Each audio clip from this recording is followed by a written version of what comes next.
Subscribe the Complete Computer Education channel and hit the bell icon to get the first notification of the videos.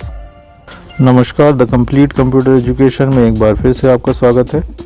आज के इस video में हम जानेंगे जो हमारे कंप्यूटर है उस पर डिस्प्ले की प्रॉब्लम आती है, तो हम उसको ट्रबल शूट करेंगे और देखेंगे जो डिस्प्ले की प्रॉब्लम है किन किन कारणों से आती है और ट्रबल शूटिंग में क्या क्या स्टेप हो सकते हैं। हम सारे स्टेप्स को समझेंगे और एक एक स्टेप को फॉलो करेंगे और देखेंगे जो कंप्यूटर है उसमें हमारी डिस्प्ले की प्रॉब्लम जो है वो सॉल्व हो जाए। तो आइए स्टार्ट करते हैं इस वीडियो को।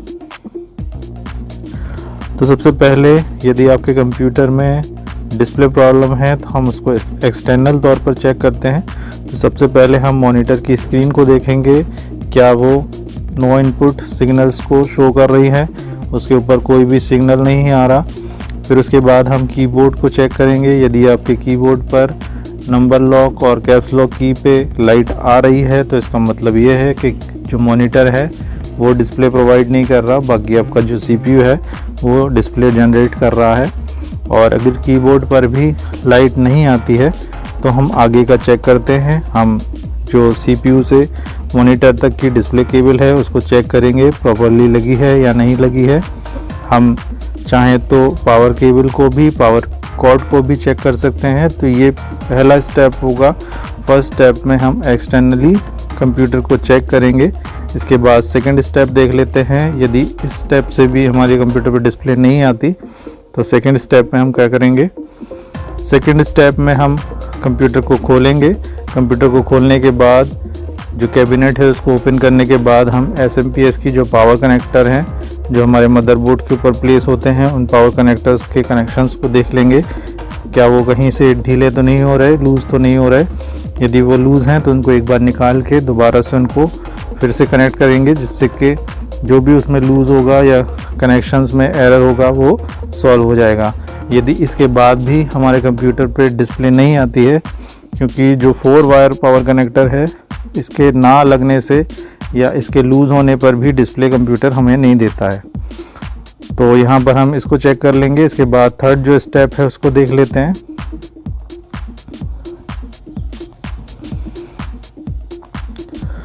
थर्ड स्टेप में भी हम कैबिनेट को ओपन करेंगे और कैबिनेट को ओपन करने के बाद हम चेक करेंगे जो हमारा सीपीयू फ़ैन है वो प्रॉपरली वर्क कर रहा है या नहीं कर रहा, या बहुत धीमा चल रहा है या चल ही नहीं रहा है। इसकी वजह से जो सीपीयू है हमारा वो ज़्यादा ओवरहीट हो रहा है, इसकी वजह से भी डिस्प्ले नहीं आता है और कंप्यूटर रीस्टार्ट भी मारता है।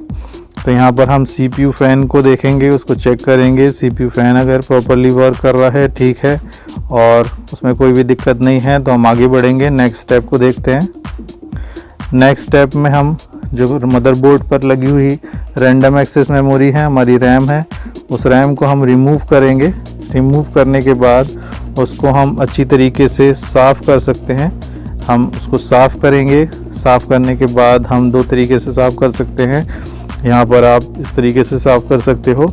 दूसरा जो इरेज़र होती है पेंसिल वाली, उसको आप यूज़ कर सकते हो। जो कंपोनेंट हैं उसके आगे के उनको साफ़ कर सकते हो और साफ़ करने के बाद दोबारा जो रैंडम एक्सेस मेमोरी, तो हम नेक्स्ट स्टेप पे जाते हैं जो कि हमारा 5वां स्टेप है। 5वें स्टेप में हम जो रैम होगी उस रैम को चेंज करके देखेंगे। जो पुरानी रैम है उसको हटा देंगे, उसकी जगह न्यू रैम को रिप्लेस करेंगे, एक नई रैम को लगाएंगे और चेक करेंगे। नई रैम लगाने पर हमारे मदरबोर्ड पर यदि डिस्प्ले आ जाता है तो हमारी रैम पुरानी वाली जो है वो ख़राब है और हम उसको नए रैम से रिप्लेस कर देंगे। यदि इसके बाद भी हमारे कंप्यूटर पे डिस्प्ले नहीं आता है तो हम नेक्स्ट स्टेप के ऊपर चलेंगे जो कि है सीपीयू मदरबोर्ड की सभी आईसीज़ को हम चेक करेंगे। तो चेक करने का जो सबसे अच्छा तरीका होता है, हम सारी आईसीज़ के ऊपर हाथ रख के, अंगूठा रख के या उंगली को रख के हम सारी आईसीज़ को चेक करते हैं, क्या वो कोई आईसी ओवरहीट तो नहीं हो रही। आप उसके ऊपर 10 सेकंड तक उंगली को रखेंगे और यदि आप 10 सेकंड के बाद आपको इतनी हीटिंग हो रही है कि आपको उंगली हटानी पड़ रही है, हाथ को हटाना पड़ रहा है, तो इसका मतलब होगा वो आईसी जो है वो ख़राब हो चुकी है और मदरबोर्ड में प्रॉब्लम है। या फिर सीपीयू जो है, सीपीयू ओवरहीट हो रहा है, बहुत ज़्यादा गर्म हो रहा है, या सीपीयू बिल्कुल गर्म ही नहीं हो रहा, इसको आप चेक करेंगे। यदि बिल्कुल गर्म नहीं हो रहा या बहुत ज़्यादा गर्म हो रहा है तो इसका मतलब होगा कि हमारा मदरबोर्ड ख़राब है या CPU हमारा ख़राब है। तो इस कंडीशन में हमें मदरबोर्ड को रिप्लेस करना होगा। और यदि इसके बाद भी हमें जो है प्रॉब्लम शॉर्ट आउट नहीं होती है तो हम नेक्स्ट स्टेप की तरफ चलेंगे। नेक्स्ट स्टेप में हम जो SMPS है पावर सप्लाई को चेंज करके देखेंगे, क्योंकि कई बार जो है SMPS के वोल्टेज इश्यूज़ हो जाते हैं। जो हमारा SMPS है वो वोल्टेज जनरेट करता है, उसमें एक आध जो वोल्टेज होता है वो मिस हो जाता है। इस कंडीशन में भी हमारे मदरबोर्ड पर, हमारे कंप्यूटर पर डिस्प्ले नहीं आती, तो हम किसी और SMPS से उसको रिप्लेस करके एक बार चेक कर लेंगे कि क्या हमारे मदरबोर्ड पर SMPS का इशू है। यदि उसके बाद भी हमारे कंप्यूटर पे डिस्प्ले नहीं आता है तो फिर हम नेक्स्ट स्टेप की ओर बढ़ेंगे, जो कि है पोस्ट कार्ड से मदरबोर्ड को सिग्नल्स को चेक करना। तो हम इस तरीके का पोस्ट कार्ड लेंगे जहां पर वो सारे वोल्टेज बता देता है, सारे सिग्नल्स को देता है, जो भी हमारे सिग्नल्स हमारे मदरबोर्ड से जनरेट किए जाते हैं, तो हम उन सिग्नल्स को चेक कर सकते हैं। इसके लिए आपको एक्सपर्ट की ज़रूरत होगी। तो ये आपका लास्ट स्टेप है। यदि इसके बाद भी आपके मदरबोर्ड पर डिस्प्ले नहीं आता है तो आपको मदरबोर्ड रिप्लेस करना होगा, चेंज करना होगा, नया मदरबोर्ड लगाना होगा। लेकिन जहाँ तक है ये स्टेप करने से पहले ही और 1 2 3 स्टेप के अंतर्गत ही आप जहाँ तक रैम तक पहुँचेंगे, 99% जो मदरबोर्ड होते हैं आपके ट्रबल शूट हो जाते हैं और उनकी प्रॉब्लम सॉल्व हो जाती है।